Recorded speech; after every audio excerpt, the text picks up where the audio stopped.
I don't rock with Drake, but I gotta be completely honest, bro. You know you in a bad situation when the streamers that you have been collecting, right, in order to make this a big release and make this a big moment, that are supposed to help you galvanize the youth to your project, when even them niggas can't say that it's a good album, they can't even fake and say that it's a good album, bro, you're in trouble. You're in trouble.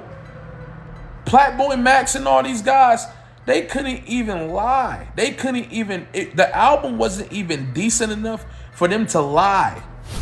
They knew that if they pretended that this shit was fire, they would be in a bad situation. Their audience would have probably got on their neck. That's a bad situation to be in, bro. I think, and I haven't heard the album, and honestly, I don't plan on listening to the album. Y'all know that. I'm not going to listen to the album. But based on the general consensus, it didn't do what it was supposed to do. And I think the youth is getting on Drake's head this much because the streamers wasn't even able to influence the youth to like it because they didn't like it. It's tough, bro. The hip-hop world has been waiting on this moment for what feels like forever. After months of mystery, giant ice sculptures in Toronto, cryptic visuals, internet theories, and non-stop hype, Drake finally dropped ICEMAN. But let's be real, this wasn't just another Drake album. This project carried pressure in a way we really haven't seen before in his career, because for the first time in a long time, Drake wasn't dropping from the top of the mountain looking down at everybody else. He was dropping after what many people considered the biggest public loss of his career, following the battle with Kendrick Lamar. I mean, shout out to Drake. You know, he's been doing this thing, having a great career or whatever. His album just dropped. I got more to listen to, so I'm not gonna, I can't even give y'all my full opinion. I gotta let it breathe. Maybe I'll get back on chat and kind of let y'all know. But like the songs that I heard was cool. You know what I mean? But I feel like this whole album, he wasn't really even he's just trying to get to whatever the next part of his career is. I think he was just trying to get out of his deal, move forward. So he just dumped a bunch of music with no context. And I would love to see artists and stuff tell a story with their albums again. You know what I mean? Like from track one to track to the end, like create a full piece. I feel like that era is not really that's not really emphasized in our era no more, for real. But you know what I mean? That's just my thoughts. That's just mine. Take it with a grain of salt. That's just coming from me. But shout out to Drake. Shout out to ICEMAN. Shout out to all the projects moving forward. Whether people want to admit it or not, public opinion changed hard after 2024. Kendrick's Not Like Us stopped being just a diss song and turned into a cultural moment. Stadiums were screaming the lyrics, clubs were playing it non-stop, and social media basically acted like Drake had officially lost his place at the top. For the first time in nearly 20 years, Drake looked vulnerable. He didn't feel untouchable anymore. And when somebody spends almost 2 decades dominating rap, that type of public embarrassment changes things. You could feel it before this album even dropped. ICEMAN already felt different. This wasn't Drake casually feeding fans with music because he was bored. This felt personal. This felt emotional. Honestly, this felt like survival. It felt like somebody trying to regain control of a story that spiraled way bigger than expected. And once you sit with the album, you can hear that emotional pressure all over the music. Dictionaries can't describe how bad I want y'all to stop asking me about this album. I don't want to hear this shit. I told y'all in a post 5 years ago, I only like about 5 Drake songs. Y'all been on the Drake hype train for years, but I never got on the mother. At first, my disdain for his music had nothing to do with hip-hop and everything to do with R&B. When he started off-key crooning in the middle of his rap verses, I halfway checked out. I grew up on real singers. This dude sound like shit, but y'all liked it, so I left it alone. But when I saw him call Kendrick's control verse harsh,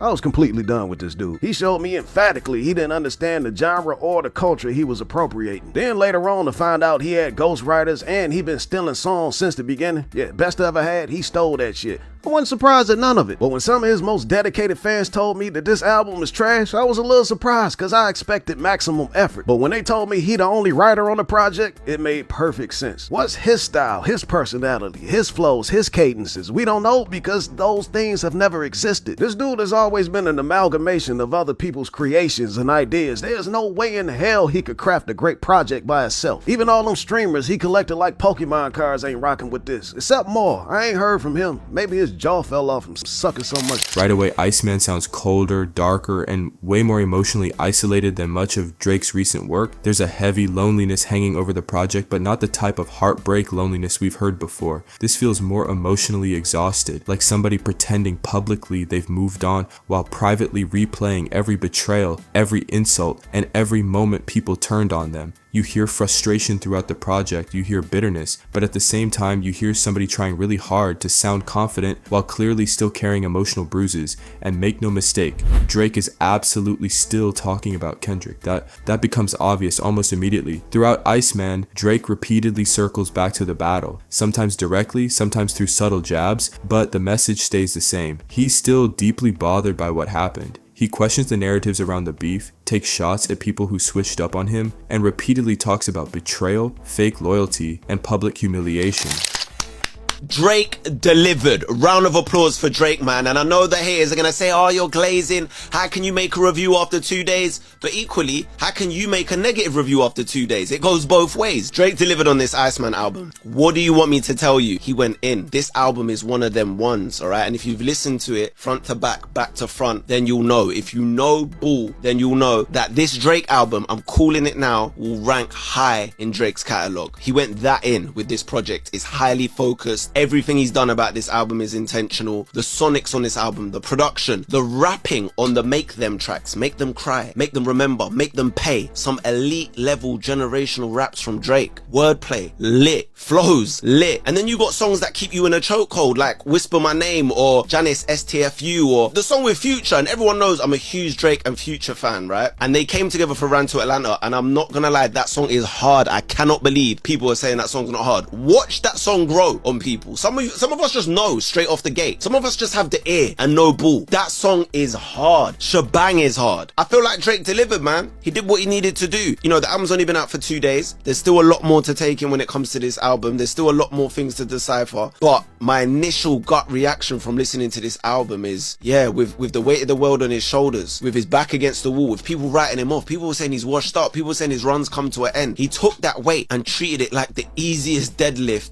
ever. Shouts out to Drake, man. He did what he needed to do. I'm gonna take in the other 2 albums, but for now, ICEMAN is rap album of the year. I'm calling it. Honestly though, some of those moments actually work really well because for the first time in years, Drake sounds hungry again, and that matters. One of the biggest criticisms fans have had about Drake over the last few projects is that he started sounding too comfortable, too rich, too safe, like somebody coasting off being Drake instead of actually trying. At times, recent Drake albums felt like autopilot, but ICEMAN feels different. Like, for moments, Drake actually sounds emotionally invested again. Songs like Burning Bridges, when Ran to Atlanta, and Make Them Remember feel like somebody genuinely trying to fight back against public perception. The production especially stands out here. It feels colder, moodier, and way more cinematic than some of Drake's recent playlist friendly music. You can feel him trying to create atmosphere again instead of simply chasing viral moments or streaming numbers. And honestly, when Drake gets uncomfortable emotionally, that's usually when he's at his best. That's what made albums like Take Care and Nothing Was the Same hit differently in the first place. Drake has always been strongest when he sounds vulnerable, insecure, emotional, and slightly uncomfortable while still trying to carry confidence at the same time. This is the hidden meaning behind the song Janice STFU on Drake's album ICEMAN. Now, with Drake's album ICEMAN being out for now over a day, the general consensus of all the Drake fans is that one of the best songs on this project is Janice STFU, and this song seems to have a very deep meaning. Now, starting off with the fact that Janice is a real person and she looks to be a part of UMG, which is the current label that Drake just got out of after he dropped his 3 albums and the one that he is suing. And the description of this lady Janice that works at UMG is that she is the head of brand partnerships and business development and strategist. Alongside that, the name Janice also looks to have another meaning as a person, because in the movie Wanted that came out in 2008,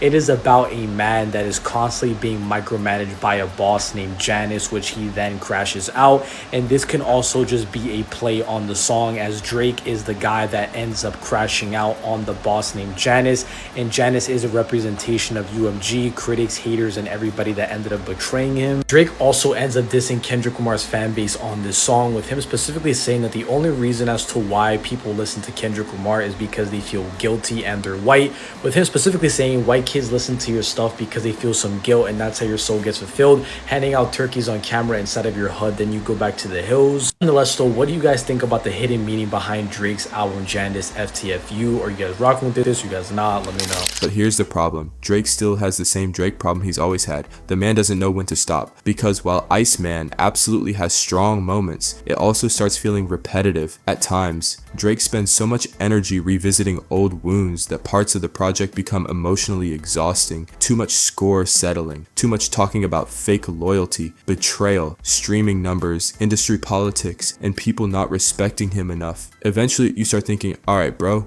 we get it. You're frustrated, you still feel betrayed, you're hurt. But now what? That's where the album starts struggling emotionally, because instead of fully committing to vulnerability, Drake kind of gets trapped between emotional honesty and ego. One minute he sounds genuinely wounded, and the next minute he's flexing private jets, luxury watches, women, and reminding everybody how successful he still is. That emotional back and forth becomes frustrating because there are moments where Drake feels really close to saying something deeper, really close to evolving, really close to giving us the most self-aware project of his career. Excuse me? ICEMAN. You listen to it? I've listened to like 5 songs. I think it's pretty good so far. Who the is ICEMAN? Is it like Frozo? Close.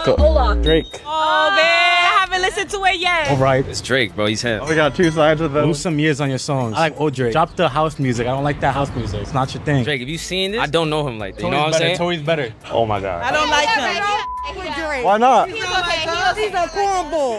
After the whole Kendrick Lamar beat, I feel like Drake dropped down for a bit. Did Drake fall off? Yes. Did you see that clip of him in the club, like just sitting there? That's what he gives. He gives old uncle. Oh. Drake, keep doing your thing, bro. I'm telling you, bro. Keep doing your thing. I love it. Wait, hold on. The Drake fans are coming. I reject. But then he pulls back, and honestly, that feels like the biggest missed opportunity on the album, because imagine if Drake fully leaned into the loss. Imagine if instead of trying to convince everybody he didn't care, he actually explored what it feels like to publicly fail after dominating for nearly 20 years. That could have been incredible, because nobody in hip-hop history has really experienced what Drake experienced, public humiliation while somehow still remaining commercially dominant at the same time. That's fascinating emotional territory.